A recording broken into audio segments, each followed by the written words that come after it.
ნაციონალური მოძრაობის პოლიტიკური საბჭოს თავმჯდომარე ნიკა მელია. მოგესალმებით ბატონო ნიკა. მადლობა რომ გვერდთვებით.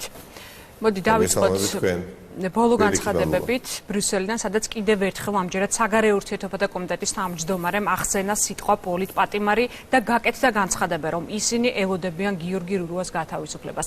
რას ელოდებით თქვენ ამ ახალი განცხადებების ფონზე და მანამდე ქონდა თუ არა მოლოდინი, რომ სასამართლო პროცესზე გიორგი რურუას დარბაზიდან გაათავისუფლებდნენ? კი ბატონო, გავიგე, თუ გაასწორებენ ტექნიკური ჯგუფი ხმასაც გადაღებულად მისთვის.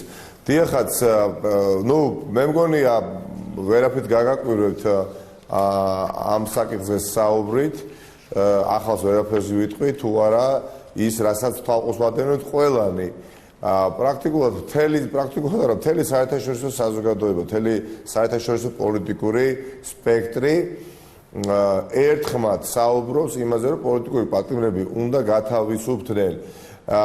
მოახერხა ხელისუფლებამ და საერთაშორისო ბევრმა პარტნიორმა აღიარა, რომ ხელისუფლებას, რომელიც ჯერ კიდევ არის მართვის სადავეებთან, ყავს პოლიტიკური პატიმრები.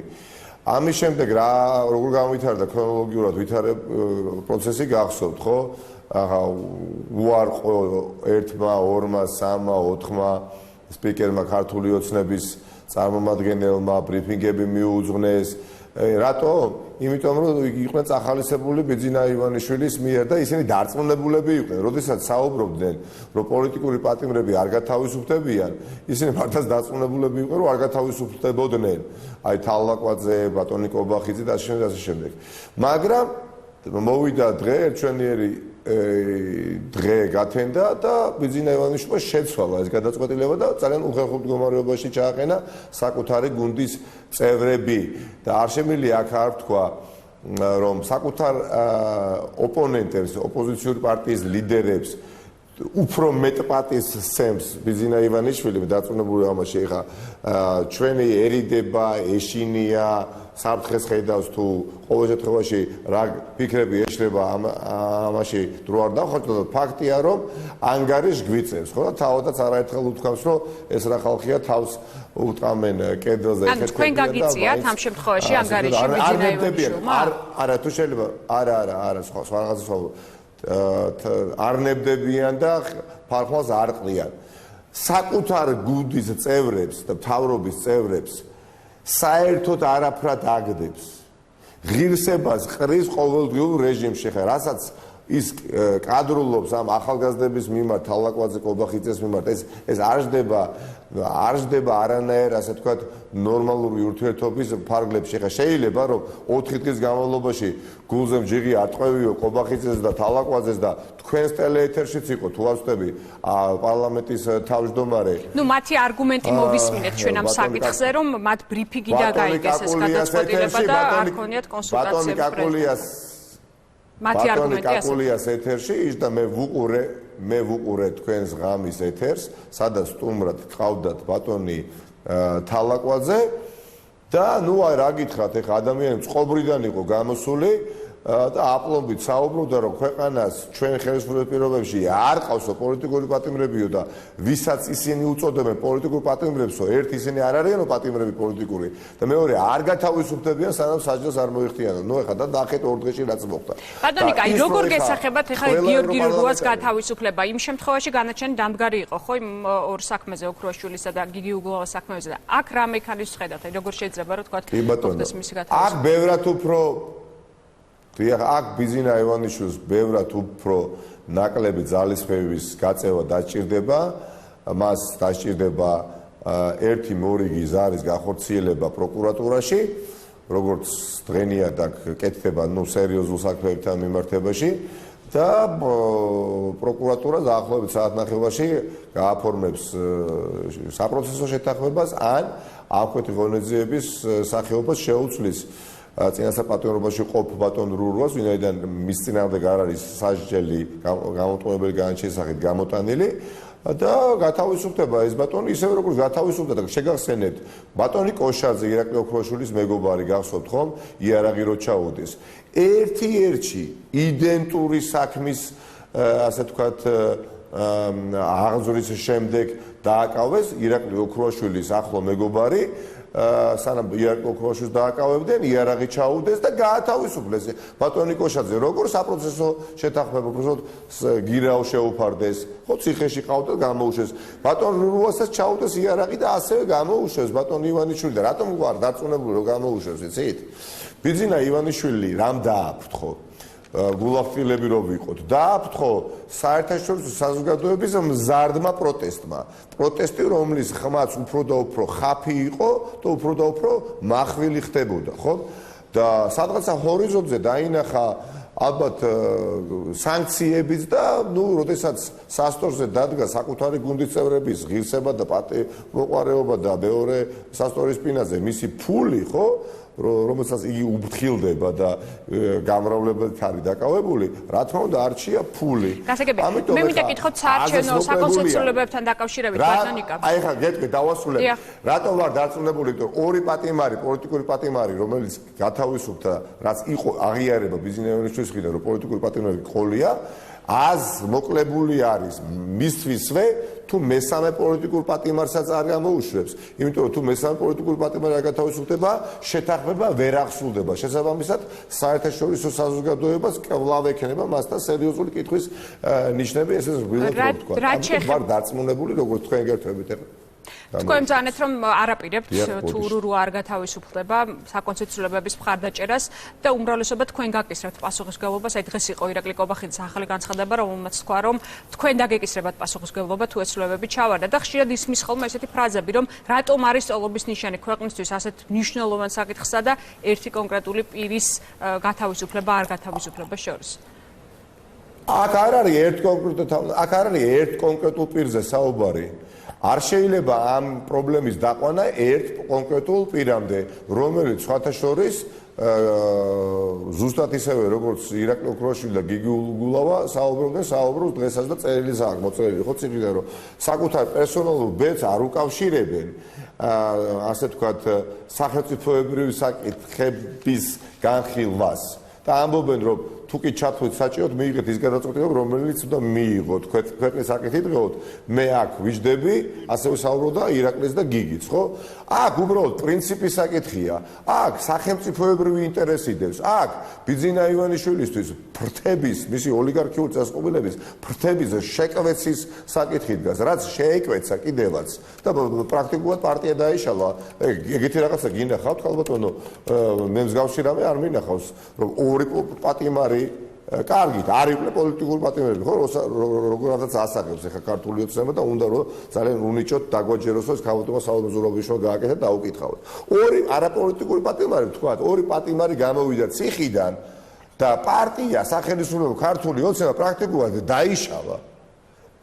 აი ორი კაცი რო ციხიდან გამოვა, ამიტომ რატომ და ჩამოგიშალოს ნირიც აგიხდეს და გონს ვერ მოდიოდე და რა გითხრათ აბა არჩევნებთან დაკავშირებით მინდა რომ გითხოთ მაჟორიტა და ბატონ კობახიძეს ქონდა იგივე რიტორიკა საუბრობდა რომ მთელი პასუხისმგებლობა დაეკისრება ოპოზიციას მან ძალიან კარგად იცის ამ ნაწილში ივანიშვილთან ერთად რომ მთელი პასუხისმგებლობა დაეკისრება სახელმწიფო გუნდს არა მხოლოდ ქვეყნის შიგნით, არამედ ქვეყნის გარედანაც და ამიტომაც არიან ასეთ მდგომარეობაში და ამიტომაც უწევთ პოლიტიკური პატიმრების გათავისუფლება. დიახაც. არჩევნების თემაზეც მინდა რომ გითხოთ. რა საარჩევნო სისტემითაც არ უნდა მოგვიწიოს მონაწილეობა არჩევნებში. მე გულახდილად მინდა გითხრათ ის რასშიც ვარ დარწმუნებული. როგორც 2012 წლის ოქტომბრის არჩევნებში. 2012 წლის ოქტომბრის არჩევნებში.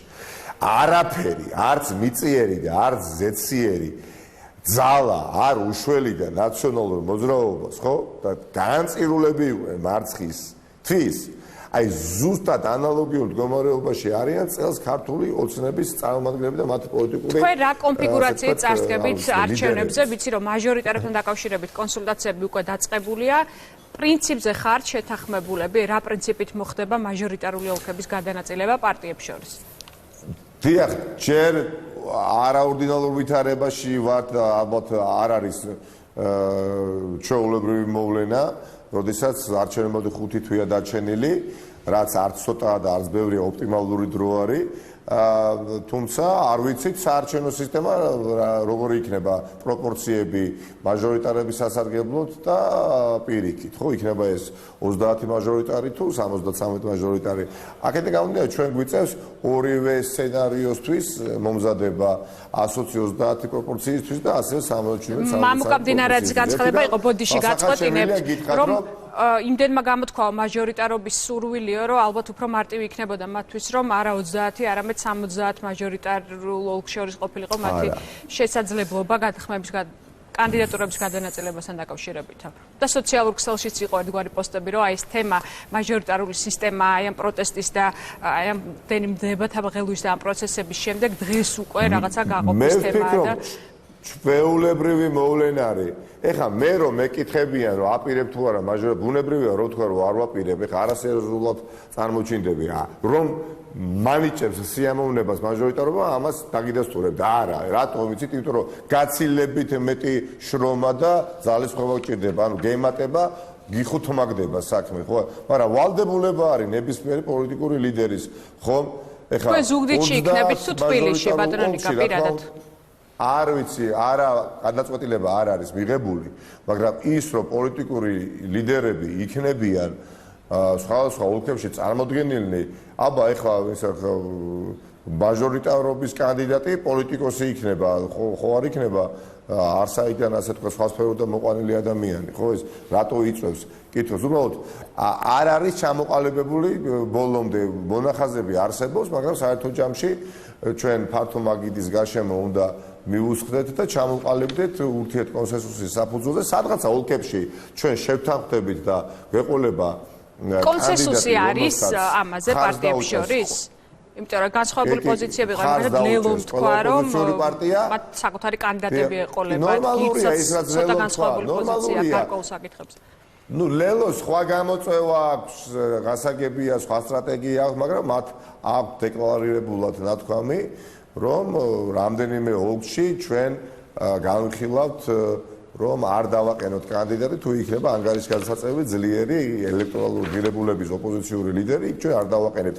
დიახაც, ნაციონალურ მოძრაობა რამდენიმე ოლქში შესაძლებელია კანდიდატი არ დააყენოს, მაგრამ ჩვენთვის პრინციპულად მნიშვნელოვან ოლქში აუცილებლად დავაყენებთ და იმედია რომ იქნება შეთანხმების საფუძველზე, მაგრამ არ გამორიცხოთ ისეთი ოლქების არსებობა, სადაც ოპოზიციური პარტიები სტრატეგიის გათვალისწინებით ან ვერ შეთანხმდებიან და გვეყოლება ორი კანდიდატი, მაგრამ ხალხო სანამ იქამდე მივალთ, თქვენ ცხოვრობთ ამ ქალაქში ცხოვრობთ და ამ ქვეყანაში ცხოვრობთ. ამ მინდა ორი სიტყვა თქვა, ვასრულებთ მე მგონი, ხომ უკვე? დიახ, ვასრულებთ, იმიტომ რომ შემდგომ სტუმარი გველდება, აი მოკლედ შეაფასებთ და დაგემშვიდობთ. არა, ორ რაღაცას ვიტყვი. ორ ძალიან მოკლე თეზას გავავითარებ რა.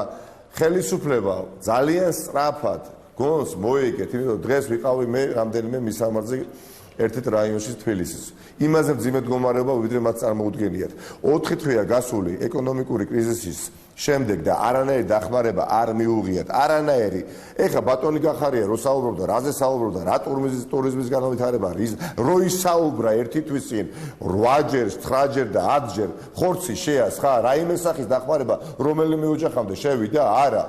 ამიტომ სწრაფად არის ეს გადაწყვეტილებები მისაღები და ჩვენი ინიციატივა 1000 ლარი ყველა სრულწლოვანს და 500 ლარი ყველა ბავშვს 4 თვიანი კრიზისის შემდეგ არის უალტერნატივო გამოსავალი 3 მილიარდი ლარი ჯდება და ეს 3 მილიარდი ლარი იხარჯება ქართული ოცნების მიერ, ოღონდ 6 თვეზე განაწილვადეს. და 6 თვეზე კი არ უნდა განუწილვადო, რომელიც ჯერ არ დაუწყიათ ეს 200 ლარიანი რაღაც დახმარებები, მხოლოდ მცირე ნაწილს და 2.700.000 საქართველოს მოქალაქე საერთოდ რო გამოტოვეს, არამედ ერთჯერადად უნდა აღმოუჩინოს. მადლობა ბატონო ნიკა. 3 მილიარდი ეყოფა და მეორე ივნისის თვიდან და აი ორ სიტყვას ვიტყვი უყოლოდ. ივნისის თვიდან სრულდება გამოცხადებული მორატორიუმი საბანკო კრედიტებზე გადახდევინების თაობაზე. ეკონომიკა გაჩერებულია.